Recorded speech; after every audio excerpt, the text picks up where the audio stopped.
What's up, guys? Welcome to this episode of Texas Redfish Hunter TV. Today the plan is black drum. We're going to be out here in Moses Lake again. We've got a low tide. It's about 1:30. It's going to be perfect low tide, and we're going to have a steady incoming tide the rest of the day.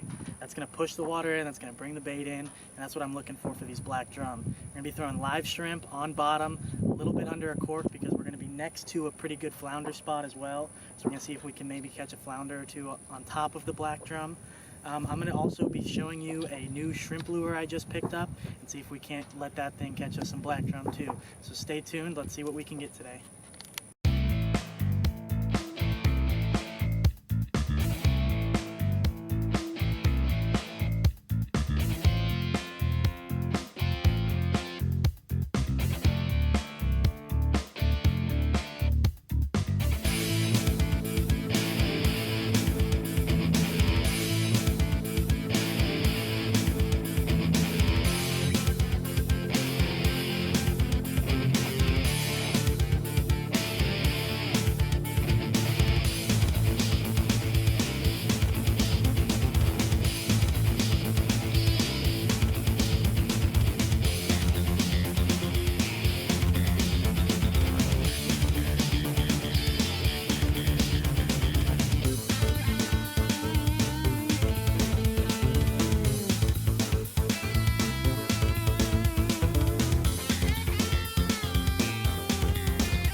Welcome to Texas Redfish Hunter TV.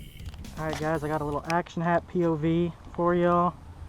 This is what I'm going to start throwing. This is a Savage Gear 3D TPE shrimp. So that means it's like a thermoplastic. It's a really good one. It's got really good action in the tail. It's weedless, it should be, and that should really help with these rocks where we're fishing right now. So hopefully that works like a live shrimp. I'm going to throw this and see how that works. This is what it looks like. That tail is going to wiggle around really good when you're pulling it through the water.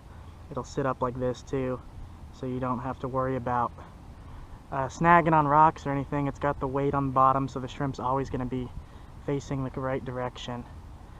Looks like a pretty good lure. I've never used it before, but I think it's going to work. And Cora hooks into the first fish of the day. She's fishing just out of the current on bottom with live shrimp. Oh, fighting very small.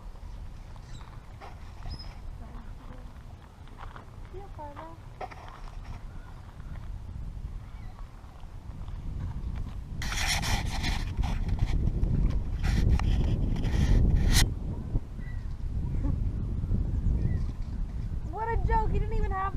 It was a flounder. Is that what that was? Yeah, it was a flounder, and he didn't actually eat it. Yep, it was definitely a flounder. He barely had it in his mouth. Yeah, Like the tail. yeah. It was a nice sized flounder. Told you this is the flounder side. Let him eat it next time. I was like letting him pull it and everything. Well, you gotta let him eat it before. That was a good sized flounder too. He was swimming with it. Yeah, he was. Sometimes it's really hard to determine when a flounder bites as opposed to a different fish, but with flounder you definitely need to give them time to eat the bait before you set the hook. Because a lot of times they're just going to carry that bait around in their mouth for a long time before they actually eat it. So as soon as they get up close, they'll just spit it because you never actually got the hook in their mouth, which is what happened here, and that kind of foreshadowed what happened to Cora throughout the day. But we sat here for about 2 hours fishing this spot.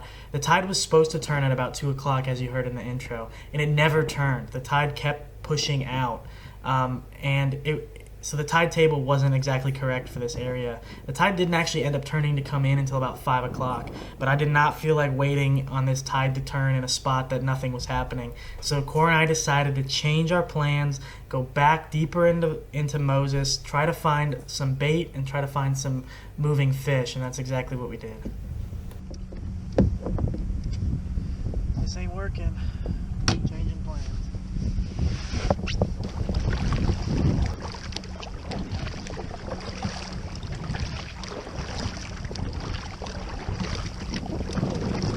So we ended up finding a spot where I saw a lot of mullet moving. It's a grass bank up into a flat. I pulled out the shrimp because that's kind of what was working here last week, so I decided to go with that from the beginning. I had a live shrimp out behind me while I was throwing this Savage Gear shrimp in front of me. I definitely recommend that. If the bite's not very hard, get a live bait rod out there as you're throwing your lures.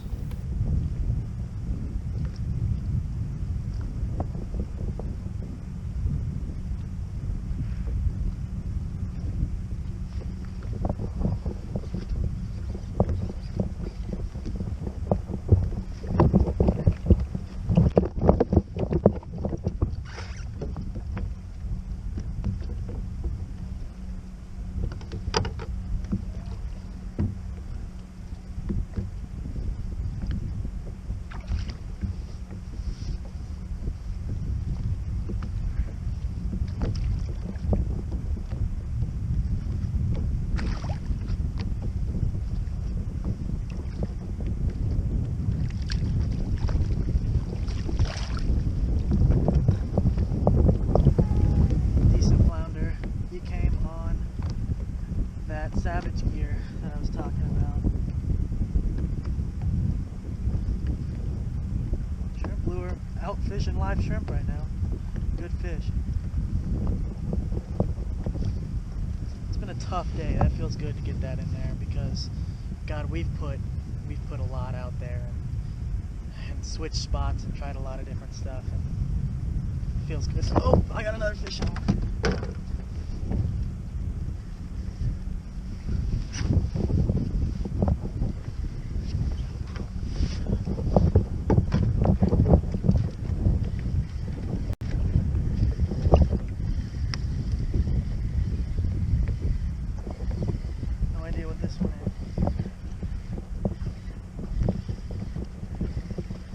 Another flounder.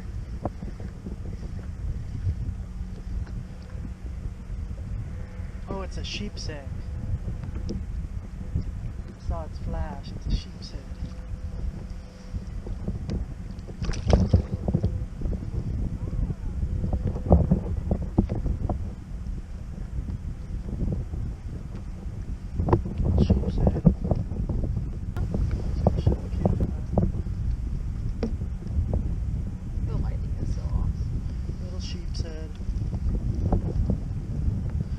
That's a double up for myself on my own kayak.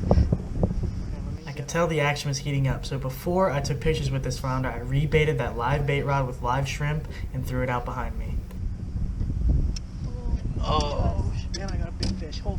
You have a fish on too? No, you don't. Yeah, I do. Oh, okay. How are we going to do this? No idea. You on? Yeah. That's a nice fish.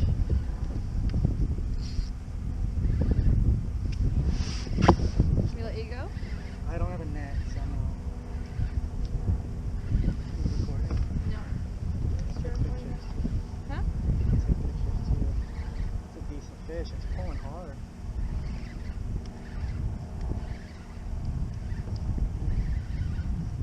No idea what it is. It's pulling really weird. Big sheepshead. Real big sheepshead. Well. Bigger sheepshead than yours for sure. I need your net. Here.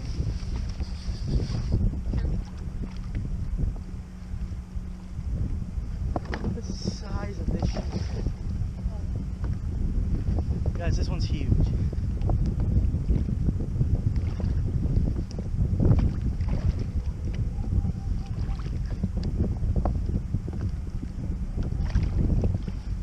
This is the biggest sheepshead of my life.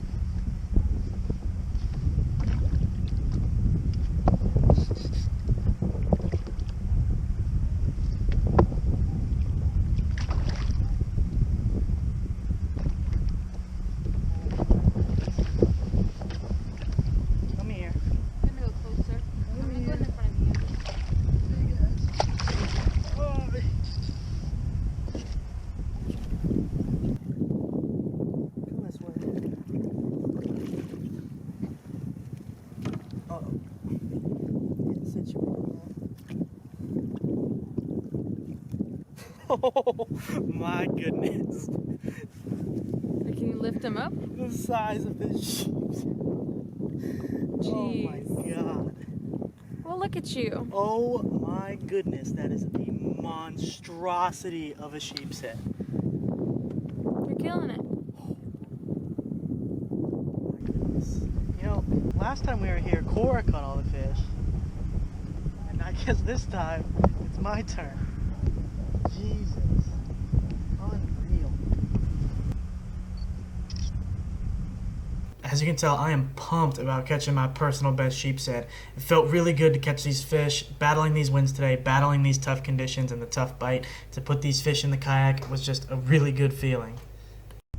This is definitely the biggest sheepshead of my life.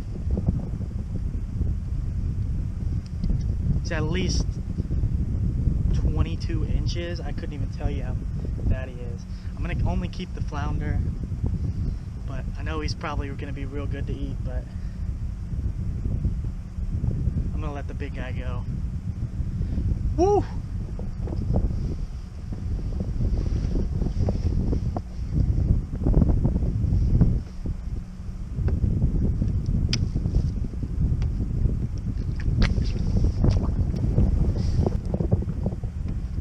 A little recap here, throwing live shrimp on bottom and throwing this Savage Gear shrimp. I'm sorry you're probably shaking all over the place. It got a little rough right now, but that's producing for me at least. Cora still doesn't have anything on board. Let's keep it that way.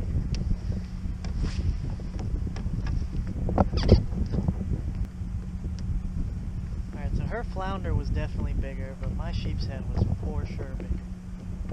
If you're wondering what I'm talking about, I'm talking about our last fishing video where Cora destroyed me. This is my payback. So the retrieve I'm using on this lure is just a couple taps back. You just kind of jerk it in, reel it slow.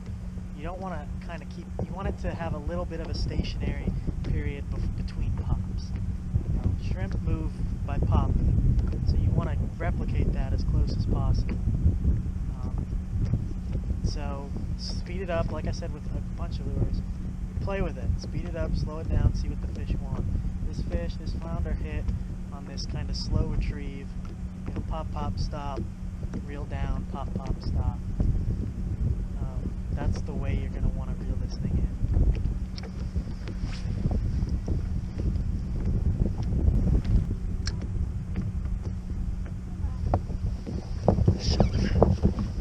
Take this.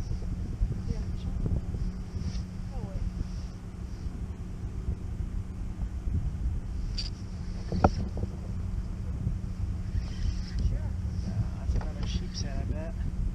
It's fighting really weird. Very jerky movements. Jeez.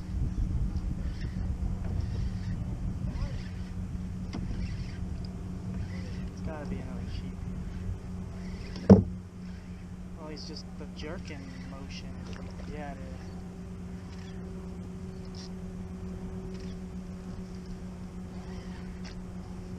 They're the ones that make that weird run.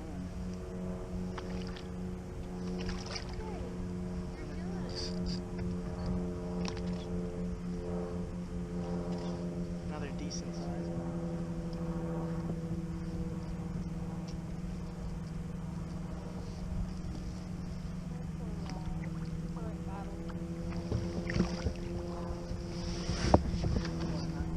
Yeah.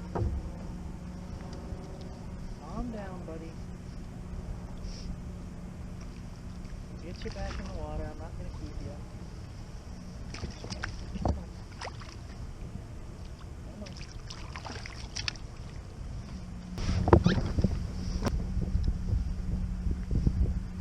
Another sheepshead.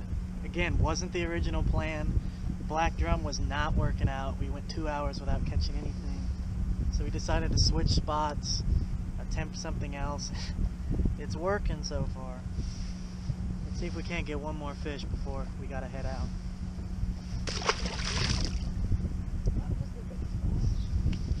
Unfortunately, we did not get another fish on the day, but I still had a really good day. And this was payback for Cora out fishing me last week. I finally got revenge, and I was the one that caught fish today. The fish started coming in when that tide turned, and that tide didn't turn until about 5 o'clock, but as soon as it did, the fish lit up, and that's when the bite started.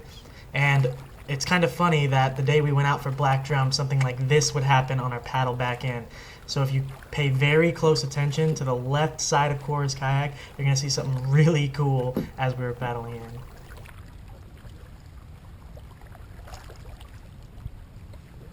See that? See what?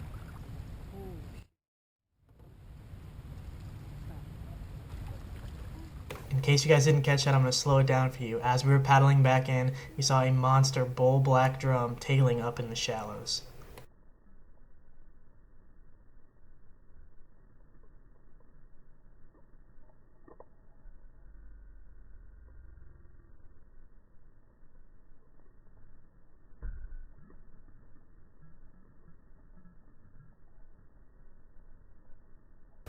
What you guys unfortunately don't get to see is when this black drum was sitting pretty much vertical and he was throwing his entire tail out of the water. So he's got his head down, he's eating off the bottom, and it throws his tail above the water, and he had his tail completely out of the water, and it was incredible to see. I took that Savage Gear imitation shrimp and started throwing at him. I only got about 3 casts off at him before he V'd up and took off. So he definitely realized what was happening, and he got out of there as quick as he could, but it was still an incredible sight to see. That's going to be it for this episode. Thank you guys for watching. If you enjoyed it, please leave a like. That would be much appreciated. If you're new around here, I'll leave a link at the end of the video for you guys to subscribe. As always, follow us on Facebook, Texas Redfish Hunter TV, and Instagram, Texas Redfish Hunter. Thank you guys for watching, and I'll see you guys next time.